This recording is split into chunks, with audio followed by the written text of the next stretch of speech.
now we're back. Earlier, we potted up our rose, and now it's time to go back and look at all the problems we can get with our roses. This little darling has a few issues. We've got black spot and we've got aphids.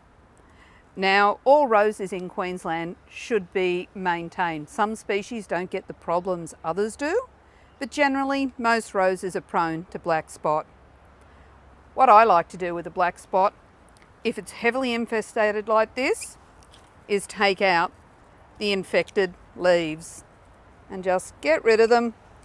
Always remember to remove them from the area because it is a fungal infection. It will just fall to the ground and respread later. So we clean it up by taking out all the damage. With the aphids, though you can just barely see them, they're all round near the head of the flower, sucking out all the goodness. If you leave them there, you'll end up with a damaged flower when it opens. And we all have our roses just for the flowers and the perfume. So what's best to do with roses is a regular spray regime. Now, it comes back to you what you want to spray with. Do you want to go some old school home remedies or use the pesticides that you've got in the stores? It comes down to whichever you prefer. If you're worried about chemical use, you can get chemical gloves. These gloves are designed for chemical use. They won't let agricultural chemicals in, and so you're nice and safe. But with all store-bought insecticides, fungicides, pesticides, herbicides, always read the containers and follow the instructions. They're carefully measured out, so just use what they say, no more, no less, and follow the instructions. If you mix a batch up in your spray unit and you've had a concentrate, you've mixed it up, you're ready to spray, only mix enough that you spray it in one go, in one day, and then you rinse your bottle. After a day, it starts to lose its strength and you're not spraying what you thought you were spraying. Don't add to it the next time, have it empty and make a fresh batch. Today, I'm going to spray with a store-bought one. Saves me mixing and I can just spray it through. The one I've chosen has 2 ingredients. It's a fungicide plus a pesticide. So it'll kill the aphids as well as treat for the funguses. A fungicide will only affect fungus. A pesticide will only kill the pests. A herbicide will only kill plants. You use the correct one for what you're doing. So the one I've chosen today is a fungicide and a pesticide. So I'll treat my aphids and black spot. On the label, it tells me to spray every 10 to 14 days, and that's what I do to keep my roses clean. Once I've finished with this particular spray, I put it away, locked up, safe from children, and when you spray early morning or late afternoon. That way the wind isn't up and there's less spray drift. And be aware, the chemical is still a chemical. Read the instructions and follow them carefully.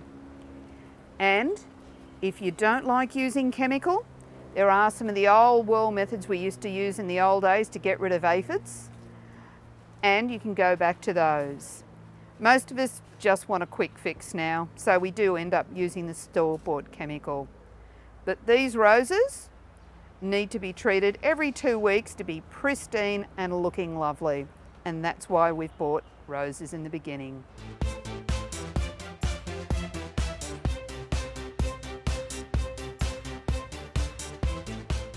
Today, as promised, I've brought in a native expert. So Chris, tell me about yourself. How long have you been in the plant industry for? In the plant industry, nearly 30 years. I started off with carnivorous plants when I was in primary school. Grew into natives. I had a fascination with birds. I used to keep lorikeets, and so I wanted to start planting out grevilleas at home so I could feed my lorikeets with natural food. And then discovered grevilleas and how many different varieties are, different flower types, and then they just started collecting Australia-wide. Just started collecting and set up a display garden with grevilleas, and then so that I was working in the industry, and then part of that working industry, I developed a passion for grevilleas, and then now my wife and I own a wholesale production nursery specialising in Australian native plants here in Queensland on the Gold Coast. It's great, it's fascinating. There's a lot of new varieties of natives, not just grevilleas, natives in general that are being bred. Again, from around Australia. We like to bring a lot of those in, trial them in our climate to see how they perform in our climate, because unfortunately not everything from Western Australia or Victoria does perform in our climate. So, but a lot of them do. So we like to bring those plants in and plant them out in trial beds. Actually, we have 5 trial beds. People assist us in trialling all these new varieties. We have 5 trial beds throughout southeast Queensland. We have where we are down at the Gold Coast, we have one there. We have another property just near Movie World on the Gold Coast. We have another property at Brookfield out in the western suburbs. Another property at Pallara, sort of just south of Brisbane, and also one in the Redland Bay area. So when we do grow a plant, we can guarantee we know that it is going to perform in a wide range with different aspects of southeast Queensland with different soil types. So a question I get asked with natives is how often do I have to fertilise them? Do I need to fertilise my Australian native? Yes, you do. Like you and I both like to eat and feed, and to get the best results, you get a better, stronger, healthier plant, which is going to help with disease resistance and everything else. Yes, you do fertilise. As far as fertilising, we use and would recommend using sort of slow release, pelletised, control type fertilisers. I've tried many different fertilisers over time and tend to find that that's best, safest and most reliable. And also by using those, you get a 6-month lifespan with those, so it's not a task. You're not going to have to be out there every other month sort of feeding. If you feed twice a year at the start of spring and then again in late summer, so your feeding's only twice a year, so it's easy, so you can enjoy your garden rather than actually have to spend all your time working in the garden.